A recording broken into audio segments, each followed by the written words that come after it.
Hey everybody, welcome to week 3 of the economics course. So far so good. Everybody that's participating, you're doing real good so far. I got this bird, this visual up here, just a pretty bird here. So, an update on the eye. Those of you that have been staying up on the videos and everything. I had the eye surgery a week ago or so, and so it's still, it's a slow process because it was a different type of. It was kind of like a 2-for-1 sale. They had to take one thing out, put another in, and so pretty extensive, so that's why it's taken so long for recovery. But yeah, it's getting there, so I can still see all the pretty colors in a bird and stuff like that. So, uh, but anyway, so let's jump in here. Review last week. Uh, Week 2. All right, we had our discussion last week, and we were talking about okay. Budget to 2 goods, foods and clothing, can they both be inferior? Okay, so there were several, great interaction again, a couple different things, and the thing to remember is sometimes when you're talking about inferior goods, um, so I'll use the food for example. We've got Oscar Mayer bologna, even though bologna is probably considered an inferior product in the first place, but as far as bolognas go, so that's probably a superior product. And then Jimmy's bologna or Billy's bologna is probably a lower food product. Or you can do the dining out thing. McDonald's would be inferior compared to a casual dining place or Red Lobster or something. As far as the price and what you're going to pay. All right. Same thing with clothes. You can go, go to Walmart or the dollar store, and you can get shirt, pants, whatever the case is, lower cost. But if you go to Sears or Kohl's or someplace like that, you're going to pay higher cost for the same type of product, but the quality, And so that's another aspect of it where you could have 2 inferior products. You could, but generally it's not supposed to work that way. But those are just examples. So anyway, so there, that's just that part there.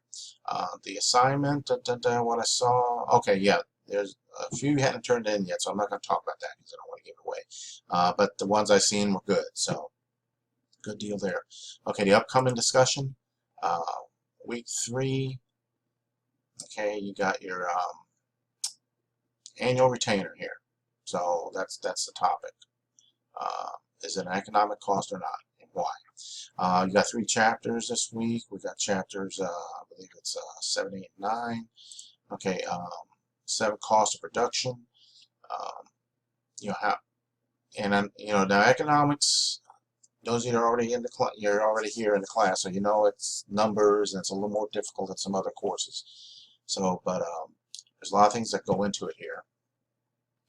One of the things, if you should ever get an opportunity to take a course called Operations Management, a lot of numbers, but it has a lot to do with economics and how things are run. It also has to do with like costing things. For example, I didn't realize it until I took that course some years back that everything is costed out. When you go to be at a restaurant and have the leftover, what happens to that leftover food? Or you got the the supermarkets that have the deli place where they have the pre-made meals and everything. What happens to all that stuff? Things like that. Most businesses are already prepaid. They're are resold. Like in the holidays, they have all the sales in the clothing departments and stuff. Well, what happens to those clothes later? They're already pre-sold. They're pre-sold at a discount to another supplier that buys those. So all these cost calculations are figured out, so they can figure out how much they can sell a product for, still make a profit or break even. And then even after the sale is over and they take it off the shelf, where does it go? Does it stay in the warehouse, or does it go to another vendor that buys them and recycles them and does stuff?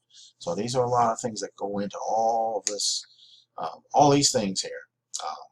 So anyway, so I just, that's just a little bit extra there. Let me see, chapter 8's going to, whoops, okay, chapter 7, get back here. Chapter 8, profit maximization, and there a little bit what I just talked about, and then analyzing the competitive market. So a lot of information in here, a lot of stuff. And the only way around, there is no way around it. You just have, I mean, each of these chapters has, a lot of slides and your text, but you just have to read through it a few times, kind of understand how it works, some of the concepts and so forth. So, so that part's pretty much it. All right, so I'm keeping it short again, but good. Those that are in here doing real good.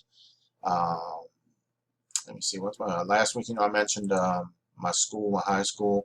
This is a plaque they made after a few years ago after the school got tore down in '84. So that's that. And then of course my test question. Here, here's my test question, and that's somebody there. So you just let me know what that is, and I know you watched the video. And if you got anything, let me know as always. Give me a call or text, message system, whatever the case is. So that's it. So far, so good. On to week 3, and let's have a great week, everybody. Take care, and get in touch if you need anything.